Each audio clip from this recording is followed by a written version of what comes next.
Sa mga nagdaang kabanata matapos na nilang paslangin ang Young Master ay sinabi ni Crazy Boy na ang lahat ay sumunod sa akin at kilalanin natin ang diktador. Ngunit makalipas ang ilang sandali ay biglang nabuhay ang Young Master. Subalit hindi siya makahinga at makikitang may lumalabas na pulang aura sa kanyang likuran. Ilang sandali pa ay parang nilalamon na siya ng pulang aura na nagmumula sa lupa. Sa kabilang banda naman ay nawala na ang matinding enerhiya na bumulosok sa kalangitan. At makikitang paulit-ulit na sinasakal ni Xiao Chen ang ikatlong Young Master. Sa nasaksihan ng ikatlong Young Master ang matinding kapangyarihan ni Xiao Chen ay nasabi na lang niya na paano ang tulad ni Xiao Chen na isang tao ay magkakaroon ng ganoong kapangyarihan. Galit namang sinabi ni Xiao Chen na ang katawan ng tao ay isang misteryoso at wala itong katapusan, paano mo ito hindi nakikita sa pamamagitan ng mga ito? Kung hindi ako nagkakamali ang taong nagpadala sa iyo ay si Jiang Waxian. Dagdag pa niya na ikaw ay, mapagmuni-muni at masama. Labis akong nag-aatubili na patayin ka, sumagot naman ang hangal na ikatlong Young Master na kung ganun bakit hindi mo ako pakawalan. Pakawalan mo lang ako tutulungan kita kung gusto mo. Subalit sarkastikong sinabi sa kanya ni Xiao Chen na ang pamamaraan ng pagsasaka ng tigre ay hindi ang aking estilo. Sa sinabi ni Xiao Chen ay sumagot ang hangal na ikatlong Young Master na kung ganun mas mabuting wasakin ko na ang elixir. Nagulat naman si Xiao Chen sa nangyayari dahil may biglang lumabas na kakaibang aura sa katawan ng Young Master. Habang lumalabas ang matinding aura sa katawan niya ay sinabi din niya na hanggat kakainin ko ang elixir na ito, ay aabot sa langit ang kakayahan ko. Bahagya namang napa-atres si Xiao Chen dahil sa matinding aura na lumalabas sa katawan ng ikatlong Young Master. Bahagya namang nakilala ni Xiao Chen ang elixir na sabi pa nga niya na ito ba ang advanced elixir ng Ascension. Nang makalayo ng bahagya si Xiao Chen ay makikitang natapos na rin ang paglabas ng matinding enerhiya sa katawan ng hangal na ikatlong Young Master. Sinabi naman ng hangal na ito ay isang misteryo na ipinasa sa akin ng aking guro at ito ay magpapahintulot sa akin na itaas ang aking cultivation sa loob ng maikling panahon.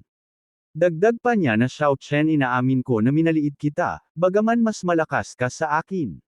Sa mga sinabi ng hangal na Young Master ay wala na lang masabi si Xiao Chen dito. Sinabi din niya ngunit ngayon ay mamamatay ka dito mismo. Bahagya namang naiinis na si Xiao Chen sa mga kahangalang pinagsasabi ng Young Master. Kaya naman sinabi ni Xiao Chen na kung ganun tignan natin kung sino ang mamamatay sa ating dalawa dito. Ngunit sa kabila ng kanilang argumento ay lumabas na ang Divine Sword Master na kanina pa nakamasid sa kanila. Nasabi pa nga niya kay Xiao Chen na matagal-tagal na din nang hindi tayo nagkita bata, natatandaan niyo pa ba ako? Napalingon si Xiao Chen at nagulat siya dito na sabi pa nga niya na kung bakit hindi pa patay ang katulad niya. Sumagot naman ang hangal na hindi lang sa hindi ako patay dahil umangat din ang aking cultivation simula nung maglaban tayo. Hindi lang yun dahil ang aking cultivation ay patuloy pa din na tumataas. Bahagya namang napapaisip ang Young Master na kung sino ang nilalang na ito. Sinabi naman niya sa Young Master na ikaw na nandyan kani-kanina lang nakita ko ang iyong cultivation at hindi na ito masama. Dagdag pa niya na si Xiao Chen ang aking mortal na kalaban bakit hindi tayo magsama ng puwersa at patayin natin si Xiao Chen. Sa sinabi ng hangal na Divine Sword Master ay biglang natawa ang Young Master na sabi pa nga niya. Iyan ay mahusay, hindi ako maaaring maghangad ng isang bagay na mas mahusay. Natawa naman ang Divine Sword Master at sinang-ayunan niya ang sinabi ng Young Master at sabay niyang sinabi na magsimula na sila. Subalit sa loob-loob niya ay isang tanga ang tulad niyang bata dahil pagkatapos niyang patayin si Xiao Chen ay isusunod niya ang binata. Wala na lang masabi si Xiao Chen sa kanyang mga naririnig sa dalawang hangal. Si Black naman ay nakahanda lang sa anumang kaganapan na mangyayari. Sinabi naman ni Xiao Chen kay Divine Sword Master na hindi ka pa talaga patay. Sumagot naman agad ang hangal na Divine Sword Master na hindi lang ako hinayaan na mamatay ng mga gods dahil binigyan niya din ako ng isa pang pagkakataon na makapaghiganta. Sarkastiko namang sinabi ni Xiao Chen sa kanya na kung ganoong hindi ka hinayaan na mamatay ng gods ay ako na lang ang gagawa nito. Sa mga nangyayari ay isa laban sa dalawa, dahil wala pa ang disciples ni Xiao Chen na si Crazy Elder kasama ang kanyang mga alapers. Agad na nagpalabas ng malademonyong atake ang hangal na Divine Sword Master na maihahambing na ang ataking ito ay ang Ghost Blood. Napatungo kay Xiao Chen at naamoy niya ang hindi kanais-nais na amoy na sabi pa nga niya na ang amoy na ito ay nakakatakot. Na kahit ang Young Master ay amoy na amoy din ang nakakatakot na amoy ng nilabas ng hangal na Divine Sword Master. Naghanda ng atake ang hangal na Divine Sword Master ng isang atake na kung tawagin ay Blood Ghost Palm. Matapos ang kanyang paghahanda ay agad niya na itong pinakawalan patungo kay Xiao Chen. Na agad din namang sinabayan ng ikatlong Young Master ng kanyang atake na kung tawagin ay Wuhi Palm at isa itong maitim na aura. Sumambulat kay Xiao Chen ang dalawang atake na talaga namang parehong masamang teknik. Agad namang nilabas ni Xiao Chen ang kanyang pangmalakasang atake na kung tawagin ay Demon Hand. Lumabas ang malaking kamay na nababalutan ng matinding aurang apoy, at sabay niyang sinabi na wasakin ang dalawang atake. Subalit hindi pa ito tapos dahil sinamahan niya ito ng isa pang atake na kung tawagin ay Sky Howling. Na agad niyang pinakawalan upang salubungin ang dalawang atake patungo sa kanya. Sinabi naman ni Xiao Chen na magsimula ng umatake habang nilalabas niya ang kanyang nakakakilabot na aura. At lalupo niya itong nilalakasan na naging kulay dilaw na din ang kanyang mata. Nilamon ang dalawang atake sa pinakawalang teknik ni Xiao Chen. Na halos umabot pa ito sa kalangitan dahil sa Sky Howling technique na sinama niya. Agad namang sinabi ng hangal na Divine Sword Master sa binata na magsimula na din silang kumilos, sinabi naman ng binata na ikaw ang maunang umatake at ako naman ay maghahanap ng perpektong pagkakataon upang wakasan ang buhay niya. Mabilis na kumilos ang dalawang hangal patungo kay Xiao Chen gamit ang kanilang mga lakas. Nagkaroon ng matinding salpukan ang magkabilang panig. Mabilis na naiiwasan ni Xiao Chen ang mga atake ng hangal na Divine Sword Master. Napansin ni Xiao Chen na ang cultivation ng hangal ay talagang malaki na ang pagbabago. Sinabayan naman ng ikatlong Young Master ang ginawang pag-iwas ni Xiao Chen na sabi pa nga niya na tanggapin ang iyong kamatayan. Napangiti naman si Xiao Chen sa ginawang pag-atake ng ikatlong Young Master. At agad niya itong sinalubong ng isang atake na nababalutan ng dilaw na aura. At mabilis na sinundan ng isa pang atake patungo sa hangal na Divine Sword Master. Nang makita ng Divine Sword Master ang ginawang atake ni Xiao Chen ay nasabi na lang niya na hindi lang ito mabilis ngunit mas mabilis pa ito sa hangin. Dagdag pa niya at hindi lang yun dahil mahirap na din itong iwasan. Napasigaw na lang ang hangal sa tindi ng kanyang natanggap na atake na hindi niya na naiwasan. Tumilapon ang dalawang hangal habang naghihimutok na sabi pa nga ng Divine Sword Master na walang hiya ka bata. Niyabangan naman sila ni Xiao Chen na kung ito na ba ang kanilang mga lakas. Sinabi naman ng Divine Sword Master sa ikatlong Young Master na bata kung hindi mo gagamitin ang iyong bang lakas, ay sigurado akong mamamatay ka. Sinabi naman ng binata na Sir, hindi ba't ikaw din ay nagpipigil ng lakas? Kung ganun tayong dalawa ay gagamitin ang ating bang lakas at patayin ang batang ito.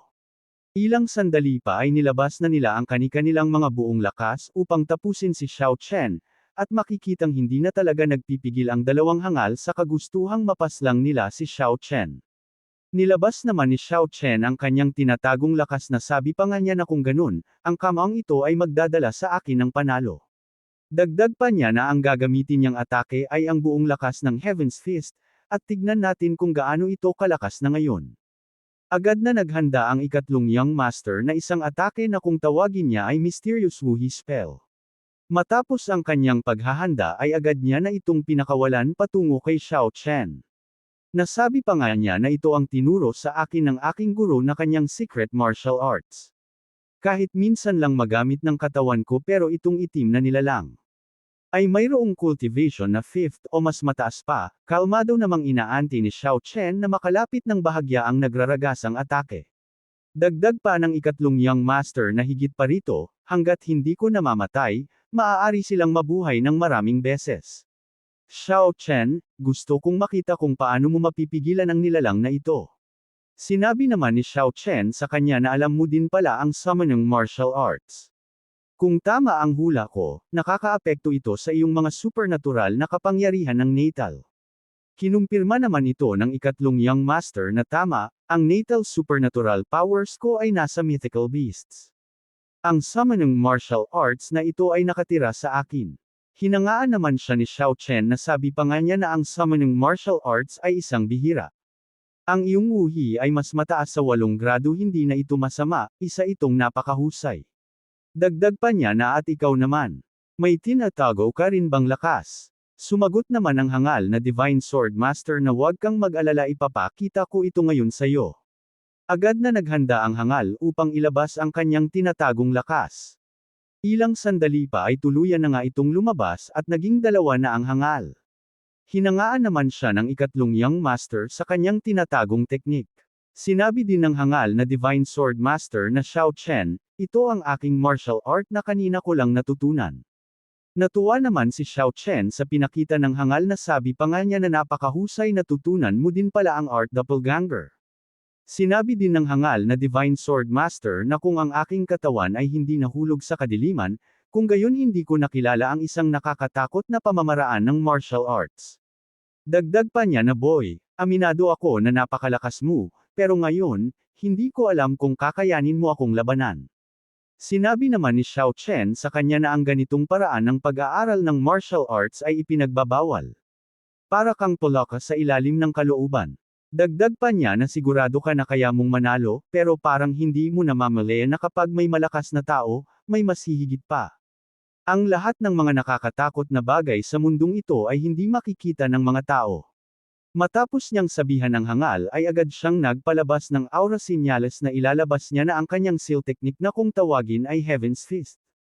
Ramdam ng dalawang hangal ang matinding enerhiya na lumalabas sa katawan ni Xiao Chen. Ilang sandali pa ay tuluyan na nga itong lumabas at naglalabas ito ng matinding enerhiya.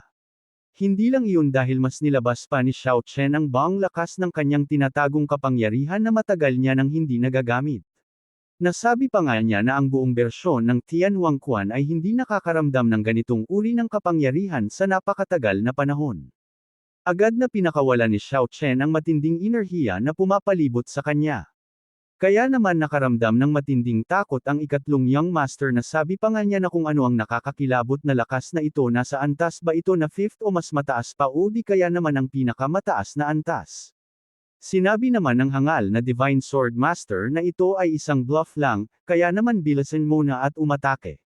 Ngunit sa isip-isip naman ng ikatlong Young Master habang kinikilabutan siya na mamamatay ako. Masyadong malakas si Xiao Chen, ano ang ginawa niya para magkaroon ng ganoong kabaliwan na kapangyarihan, kung hindi ako umatake, siguradong mamamatay ako. Dagdag pa niya na nakakainis ito, ang tanging paraan para makatakas ay kung papatayin ko si Xiao Chen. Kailangan kong humingi ng tulong sa mga master. Matapos siya sa kanyang malalim na pag-iisip ay agad niyang pinakawalan ang kanyang atake. Mabilis namang nagtutungo ang kanyang atake patungo kay Xiao Chen, subalit ang matinding aura na pinakawalan ni Xiao Chen ay ginawa din niya itong depensa. Sinundan naman ito agad ng hangal na Divine Sword Master ng kanyang atake. Nasabi pa nga niya na ngayon ay mamatay ka na, at kamustahin si kamatayan. At pinakawalan din niya ang kanyang pangmalakasang atake na espada na nababalutan ng matinding aura. Mabilis na nagraragasang patungo kay Xiao Chen ang mga atake na kalmado namang inaanti ni Xiao Chen. Napapangiti si Xiao Chen sa kanyang mga nasasaksihang atake ng dalawa. Mabilis na nagtutungo ang mga atake ng dalawa, subalit kalmadong inaanti ito ni Xiao Chen. At mabilis na pumulibot ang mga atake kay Xiao Chen. At ilang sandali pa ay nagkaroon ng matinding pagsabog na sabi pa nga ng hangal na Divine Sword Master na napakahusay, tapos ka na ngayon. Dagdag pa niya habang napapangiti ng malademonyo na mukhang nagtagumpay nga tayo. Agad namang tumawa ang ikatlong Young Master at sabay niyang sinabi na oras na para tumakbo. Dagdag pa niya na ayoko naman ang maglaro, subalit nakaramdam ng matinding pressure ang Divine Sword Master na sabi pa nga niya na kung ano ang nangyayari. Nang makita niya si Xiao Chen na hindi man lang nagkaroon ng kaunting pinsala ay nasabi na lang niya na hindi ito maganda, ang aking martial art ay wala man lang epekto sa kanya. Nahalata naman ni Xiao Chen na mukhang tatakbo ang dalawang hangal. Kaya naman sinabi niya sa dalawa na wala ng oras para tumakas at magtago para mabuhay sa panibagong araw. Nang makababa si Xiao Chen ay nagkakaroon ng matinding pressure ang lugar. Nasabi pa nga ni Xiao Chen habang nilalabas ang matinding pressure na gustong tumakbo. Nag-aalala ako dahil na ito ay huli, dahil oras na para burahin kayo sa mundong ito dahil sa mga mas asama niyong martial arts. Naramdaman ng hangal ang matinding pressure na sa isip-isip pa nga niya na pakiramdam ko may pumipigil sa akin, hindi na ako makahinga. Mabilis naman na tumatakbo ang ikatlong young master at sinabi niya kay Xiao Chen. Na mukhang ang swerte mo ngayon simula nung nakilala mo ako dahil hindi maganda ang pakiramdam ko ngayon. Dagdag pa niya na hindi kita kayang patayin ngayon ngunit tiyak na papatayin kita sa ibang araw, kaya wag mo akong subukan. Hinanda naman ni Xiao Chen ang kanyang isang atake na kung tawagin ay pressure. Nasabi pa nga ni Xiao Chen na huwag mo nang isipin ang pagtakas. At nagkaroon ng matinding kidlat sa kalangitan na patungo sa dalawang hangal. Nasabi na lang ng Divine Sword Master na siguradong patay na ako. Wala akong magawa dahil hindi ako makagalaw. Dahil nakarating ka na sa part na ito ay inaanyayahan kita na pindutin ang like at mag-subscribe at i-on ang notification bell. At kung gusto mo naman na suportahan ng matindi ang bidang hangal na ito ay maaari mo ding pindutin ang super thanks sa ibaba para mas lalong ganahan ang hangal na ito. Maraming salamat mga bida. Sa ginawang pagtakbo ng ikatlong young master ay pinakawalan niya na ang matinding pressure na matagal niya nang hindi nagagamit, na agad namang lumabas sa kalangitan ang matinding pressure. Napansin naman ito ng ikatlong young master na sabi pa nga niya na kung ano ang bagay na ito. Dagdag pa niya na ang lakas na ito ay itinutulak ako pababa. Napanganga na lang ang Divine Sword Master na sabi pa nga niya na ang lakas nito. Ang ikatlong young master naman ay nagtataka na kung bakit hindi na siya makagalaw. At kung anong klaseng kapangyarihan ito na tumutulak sa akin pababa. Ilang sandali pa ay mas lalong tumitindi ang pressure na bumabagsak mula sa itaas. Halos hindi na kayanin ng kamay niya ang matinding pressure na parang pinipiga siya sa lupa. Nasabi pa nga niya kay Xiao Chen na kung ano ang ginawa nito sa kanya. Napapangiti naman si Xiao Chen na sabi pa nga niya na matagal-tagal na din simula nang ginamit niya ang ganitong uri ng lakas. Agad na nilabas ni Xiao Chen ang kanyang pamatay na atake. Na kung tawagin ay Heaven's Fist, na hugis kamay at may dala-dalang nakakakilabot na kapangyarihan. Ang ikatlong young master naman ay pinagpapawisan na dahil hindi na talaga niya makuhang makatayo. Sumambulat ang malaking kamay sa itaas ng ikatlong young master at tuluyan na siyang nilamon nito. Nagkaroon ng malakas na pagsabog sa lugar na kung saan, ramdam din ito kahit malayo. Naiwan ang makapal na usok na may kasamang alikabok sa lugar kung saan naganap ang pagsabog. Hindi lang iyon dahil nagkaroon din ng malawak na butas kung saan bumagsak ang malaking kamay na ginawang atake ni Xiao Chen. Tumayo si Xiao Chen sa harap ng malaking butas at nasabi na lang niya. Na sa wakas ay natapos na din ang matinding laban sa pagitan ng dalawang panig. At dito na din matatapos ang ating episode mga bidang hangal subalit hindi matatapos ang araw na ito nang hindi tayo nag-shoutout, kaya naman shoutout kay Julie from Tondo. User VJ, User MS, Mabaho, Glenn Danao, Jerome Maong, James, Mark Anthony Bluza, Harold Loeb from Arena Bataan. Shoutout sa mga taga Leyte Eastern Visayas Stephen Joy Alsado, Jojen Bohol. Francis Jem Allen from Maguindanao del Sur. Chris Vlog. User Jock. Aljon Froctaso. User PN. J. Marks Olivares. Hanggang dito na lang muna mga bida, at sa mga hindi pa na shoutout ay huwag kayong mag-alala dahil nakalista naman ang iyong mga pangalan at nakikita ko ang mga comments nyo. Maraming salamat sa panunood at magkita-kita ulit tayo sa mga susunod na kabanata, kaya naman mangyaring pa-like na lang po.